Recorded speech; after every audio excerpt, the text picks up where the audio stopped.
On her first day of school, the girl showed up in spotless clothes, yet there was always an odd smell around her. The other kids whispered about it, even saying she wore lipstick just to cover bad breath. Nobody wanted to talk to her. But during art class, she accidentally opened her desk, and everyone crowded around. Inside was a set of 26 colored pencils. For kids from the countryside, this was a luxury they had never seen. They all envied Takeko. A boy with a runny nose glanced at Takeko's pencils, then looked down at his own. When the others drifted away, Aho had an idea. He reached toward Takeko's desk, startling her, then pointed at the blue pencil. He wanted to borrow it to color the ocean. It was Takeko's first day here, so she couldn't bring herself to refuse. Aho happily carried the pencil back to his desk, but he treated it roughly. Sure enough, the tip snapped. The class winced at the thought of such a fine pencil breaking. Aho calmly pulled a pocket knife and began sharpening. Half the pencil was gone in no time, and it snapped again. He started to sharpen it once more, but Takeko rushed over to stop him. She asked for the pencil back. They argued, and Aho shoved her down just as the teacher walked in. The teacher thought Aho was bullying the new girl and sent him out to stand in the hall. After school, Takeko walked home alone. Shinko followed her until Takeko noticed. Shinko admitted she wanted to know why only Aho had been punished. Takeko said she didn't know. Just as Shinko was about to press her, Takeko suddenly apologized. Shinko thought it was strange. They walked in silence until Takeko stopped, turned, and asked Shinko to walk in front of her. Shinko went ahead. Suddenly, a dog ran out of the yard.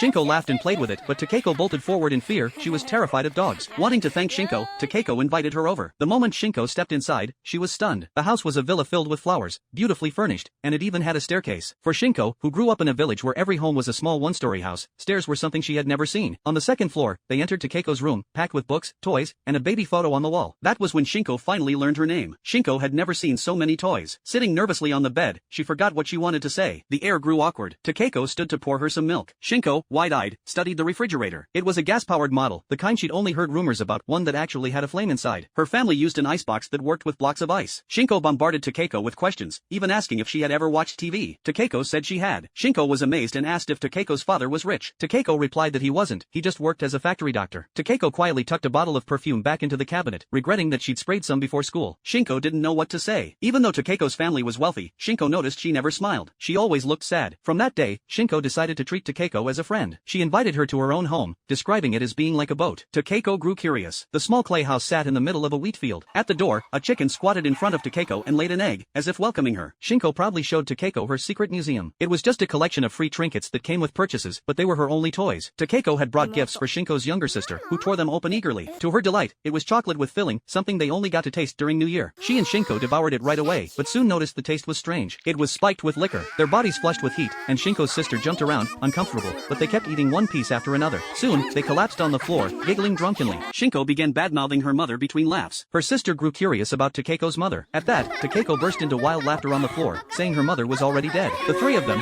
drunk and rolling on the ground, only later learned the truth. Takeko's mother had died of fluid in the lungs not long ago. Her father brought her to this remote countryside